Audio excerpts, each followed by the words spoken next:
जब वाणी मौन होती है तब मन बोलता है, जब मन मौन होता है तब बुद्धि बोलती है, जब बुद्धि मौन होती है तब आत्मा बोलती है, और जब आत्मा बोलती है तब परमात्मा से साक्षात्कार होता है।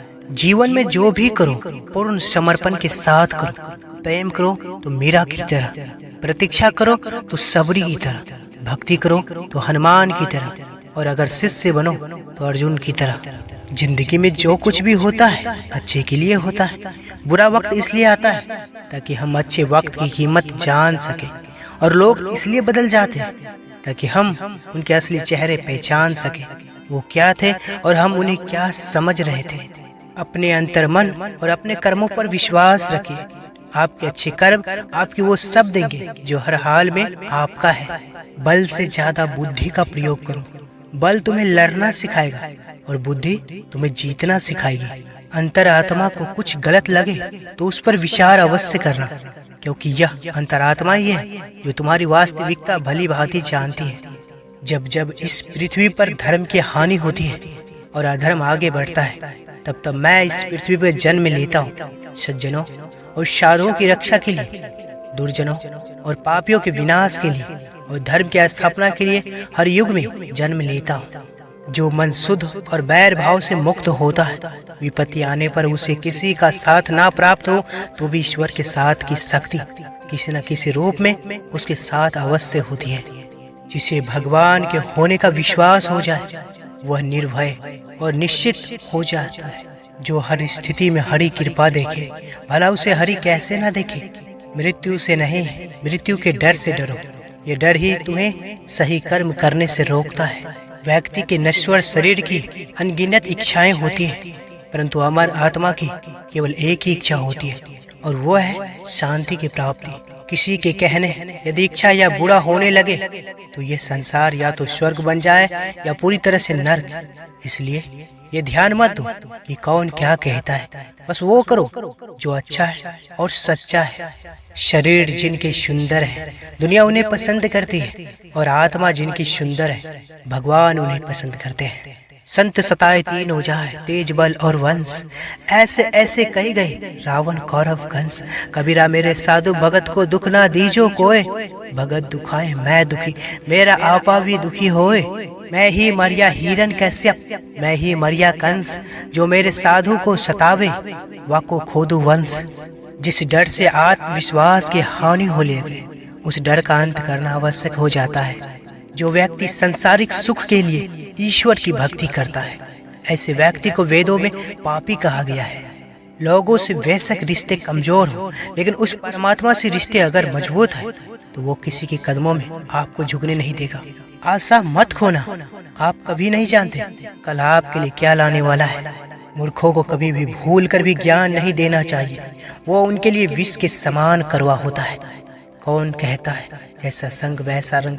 इंसान लोमड़ी के साथ नहीं रहता फिर भी शातिर है, इंसान शेर के साथ नहीं रहता फिर भी क्रूर है, और तो और इंसान वो फितरत है जो कुत्ते के साथ रहता है फिर भी वफादार नहीं है। भगवान को अपने जीवन में चालक की सीट पर बिठाएं, क्योंकि उनके नियंत्रण में आने वाली हर चीज कभी भी नियंत्रण से बाहर नहीं जाती। कर्मों का गणित बड़ा सीधा और सरल है। कर भला हो भला और कर बुरा तो हो बुरा। कभी निराश मत होना, हो सकता है कृष्ण ने तुम्हें हर तरफ से अकेला करके खुद से दोस्ती करने का मौका दिया हो। घमंडी का कोई भगवान, ईर्ष्यालु का कोई पड़ोसी, व क्रोधी का कोई अस्थाई मित्र इस दुनिया में नहीं होता। कुछ भी संभव है जब आपके पास सहारे के लिए सही लोग हो। श्री कृष्ण कहते हैं, हे अर्जुन, सफलता और असफलता का मोह को त्याग कर अपने कार्य को पूरे मन से समभाव से करो। संभाव की इस भावना को योग कहते हैं। हर मानव को अपने अपने देवता भगवान से एक ही प्रार्थना करनी चाहिए, हे प्रभु, अगर मैं गलत हूँ तो मुझे सुधारो, अगर खो गया हूँ तो मेरा मार्गदर्शन करो, अगर हार मानने लगा हूँ तो मुझे आगे बढ़ाना। हर सुख में, हर विपत्ति में मेरा साथ निभाना। एक महात्मा ने किसी भक्त की सेवा भावना से प्रसन्न होकर उसे 7 दिन के लिए पारसमणि देकर कहा, इसे छूने से लोहा सोना हो जाता है, जितने सोने की जरूरत हो बना लो, 7 दिन बाद वह वापस ले ली जाएगी। भक्त बड़ा प्रसन्न हुआ कि अब मेरा सारा दरिद्र दूर हो जाएगा, पर वह था बड़ा लालची। सस्ता लोहा बड़ी तादाद में ढूंढने लगा। जिस दुकान पर वह गया वहाँ उसकी समझ में लोहा थोड़ा था और महंगा भी बहुत था। सस्ता और बहुत बड़ा ढेर ढूंढने के लालच में वह कई नगरों में गया और उसे कहीं संतोष न हुआ। इसी भागदौड़ में 7 दिन पूरे हो गए। मणि वापस ले ली गई और रत्ती भर भी सोना प्राप्त न कर सका।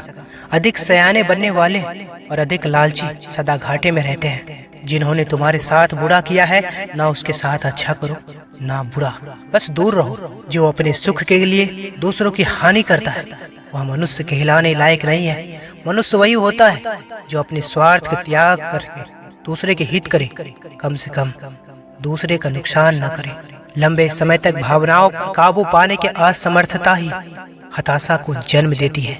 ईश्वर कहते हैं, तू उदास न हो, मैं तेरे साथ हूँ, सामने नहीं तेरे आसपास हूँ।